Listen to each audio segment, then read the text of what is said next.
Following the recent TTADC election and the subsequent reports of post-poll unrest, the Tripura Pradesh BJP held a high-level press conference on Sunday to address the state's current political climate and the party's future course of action.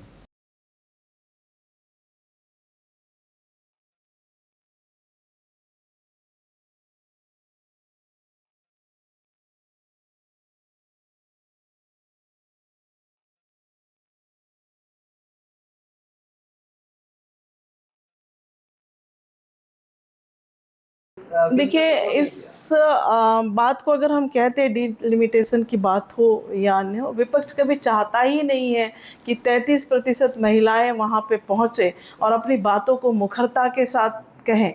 जो 2 दिन की चर्चाएं थी उनमें सारी बातें हमारे माननीय गृह मंत्री जी ने, हमारे प्रधानमंत्री जी ने बहुत स्पष्टता के साथ उनके समक्ष रखा। और एक विषय पे तो उन्होंने ये भी कहा कि मुझे 1 घंटे का टाइम दीजिए, मैं अमिटमेंट के साथ वापस आ सकता हूँ। ये अध्यक्ष जी से भी उन्होंने इस बात को कहा है। तो आप समझ सकते हैं कि ये बिल जो आना है, मुझे लगता है कि जो कांग्रेस लगातार ये सोच रही थी कि इसका श्रेय हम ले जाएंगे, लेकिन आज भारतीय जनता पार्टी की एनडीए की सरकार में ये बिल आ रहा है तो उनको कहीं ना कहीं ये लग रहा है कि ये श्रेय 100% वो ले जाएंगे। तो यहाँ श्रेय की बात नहीं थी, यहाँ पे ये था कि आधी आबादी की भावनाओं पे काम करने की बात थी।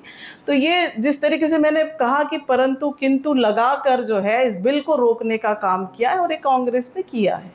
2023 को तो बिल ऑलरेडी पास हो चुका था 2023 में। Why it is again required to be passed? There was some amendment. देखिए, 2023 में सबने इस विधेयक को पास किया, लेकिन 2023 में जो बातचीत हुई और जनगणना का मामला आया, परिसीमन का मामला आया, अगर हम उस आधार पे करते तो 2029 के जो इलेक्शंस है उसमें हम 100% महिलाओं को इसका लाभ नहीं दे पाते। इसलिए निश्चित तौर पे जल्द से जल्द उनको ये बेनिफिट दिलाया जाए, इसलिए बिल लाया गया और इसको संशोधित विधेयक लाया गया और इसको लोकसभा में रखा गया। देखिए, त्रिपुरा में आपको जो अभी सवाल पूछा गया है, वायलेंस की बात आप करेंगे तो ये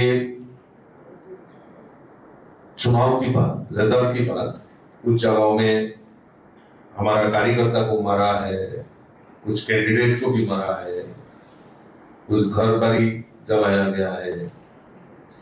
इसके बारे में हमारा पूरा टीम चारों ओर से हमारा मिनिस्टर जो है, इन लोग सब जगहों में गया है, विजिट किया है, तो इसका जानकारी हम लोग ले रहे हैं। और आप जानते हैं मैं भी स्टेशन में नहीं था, मैं दिल्ली में पार्लियामेंट में था, तो मैं आज भी उन लोगों को बुला रहा हूँ और बातचीत करूंगा और डीजी से भी बात करूंगा कि जिन लोग बाहर से आया है इन लोगों को सुरक्षा देके घर में भेजे, उनकी व्यवस्था करें। तो मैं इस बारे में जानकारी लेके आपके माध्यम से भी मैं अपील करना चाहता हूँ, जो चुनाव हो गया, जीत गया, ठीक है, सरकार जो बनेगा, लेकिन ये जो परिणाम की बात जो हो रहा है ये तो ठीक नहीं।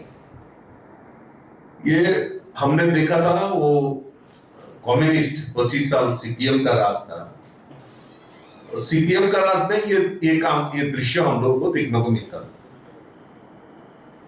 और सेम B2 अभी ये परिणाम की बात, एडीसी चुनाव के बाद ये देखने को हम लोगों को मिल रहा है। तो ये ठीक नहीं है। और किसको मार रहा है? थानसा को मार रहा है, तिप्रासा को मार रहा है। ये क्या है? हम बात कर रहे हैं डेवलपमेंट की, हम बात कर रहे हैं एक त्रिपुरा श्रेष्ठ त्रिपुरा आप बात कर रहे हैं, और त्रिपुरा नॉर्थ ईस्ट में त्रिपुरा आगे बढ़ेगा, तो ये संतरास करके, ये खून खराबी करके, किसी का घर जला के ये डेवलपमेंट कैसे होगा? पहले तय करना पड़ेगा कि डेवलपमेंट होगा या डेवलपमेंट इशू में लड़ेंगे हम लोग ना, ये हम लोग पार्टी जो हम लोग संतरास की बात करते हैं वहां पर हम लोग चुनाव लड़ेंगे। तो एक डेमोक्रेसी होता है, और डेमोक्रेसी की बात जो करते हैं घर में बैठ के, ये त्रिपुरा को एक एग्जाम्पल है।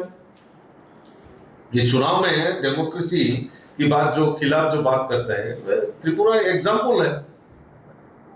हम सरकार में हैं लेकिन हमारा नहीं हुआ, कुछ खामी रह गया होगा।